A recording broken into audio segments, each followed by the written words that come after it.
So this week, guys, we're making a very simple, quick, and easy American stir-fried dish called Mongolian beef. Now, this is a savory beef, Chinese infusion type dish. It has a sweet and savory sauce. It's very easy to make, comes together in probably only about 20 minutes. Super fast, guys. If you're not already subscribed, make sure you guys like and subscribe. And without further ado, let's jump into cooking.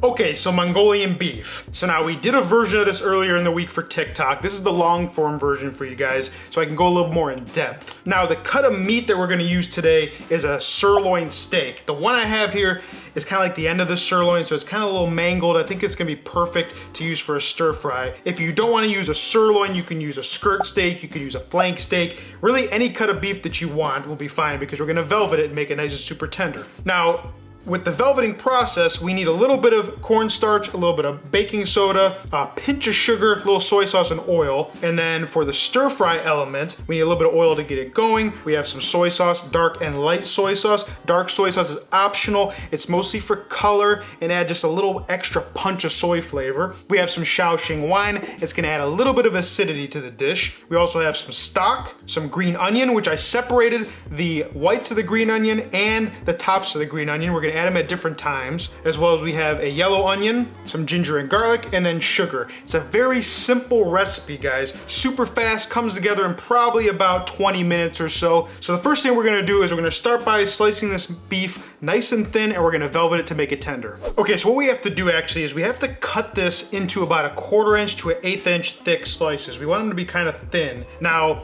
you want to look at your steak and you want to kind of make sure you're cutting against the grain. So if you're using a flank steak, you're using a skirt steak, if the grain's running this way, you want to make sure you slice against the grain. Now, like I said, this meat's a little bit haggard. It's kind of like a off cut. There's this tendon here that I have to remove as well as a bit of fat. So what we're going to actually do is we're just going to cut around this.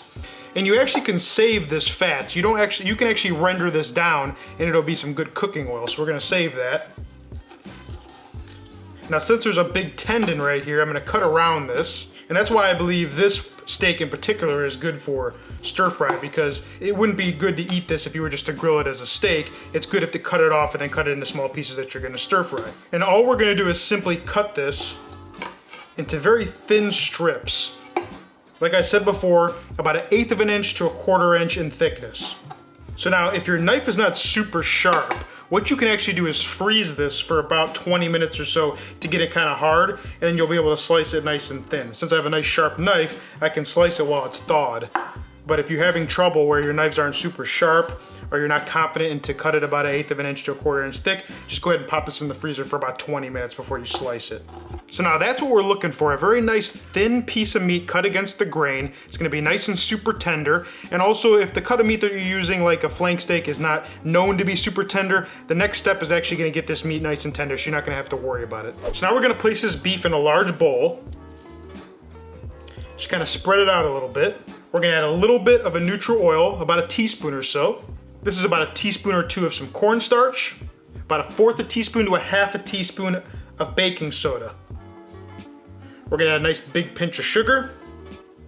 And then lastly, about a teaspoon or 2 of some light soy sauce.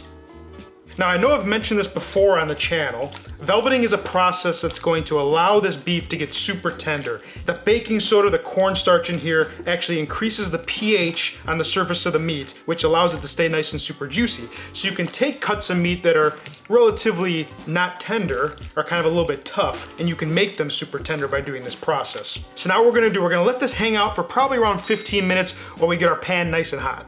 So now what I have here is a 12-inch pan over a medium-high heat. Now, traditionally you're gonna use a wok for this. I'm using the pan though because a lot of you guys probably aren't gonna have a wok, and also it's easier for the cameras to see. Now, you wanna make sure this pan is nice and super hot, and then we're gonna add a little bit of avocado oil. You can also use canola oil, you can use vegetable oil. You just wanna use any type of neutral oil.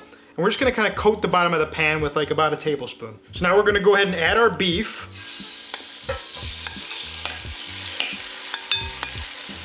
Now I'm looking to spread this out in a single layer. I don't want them to overlap on top of each other because I want them to get a good sear. Now, it's also called a Maillard reaction, which is essentially just the caramelization of protein. Get that nice sear on there. It adds a lot of a nice flavor to your stir-fry dishes, to your steak, whatever you're cooking. What we're gonna do, we're gonna lay these out, and we're gonna let this go for probably around 3 minutes or so. So I'll be back with you in a couple of minutes. So it's been a few minutes. We're gonna go ahead and flip each piece of meat here. And as you can see, we have a beautiful crust on this steak. And that's exactly what I'm looking for. Now, sometimes when you use a wok, you know, the stove doesn't get hot enough to get you this nice sear. You have to crank the stove all the way up. When you use a pan, it's a little bit easier. A lot of times when you use a wok in a restaurant, they have a higher powered gas stove so they can get that sear. But yeah, in a wok, everything pulls to the center, so sometimes your beef will steam and it won't get super crispy. But as you can see, we don't have that problem today.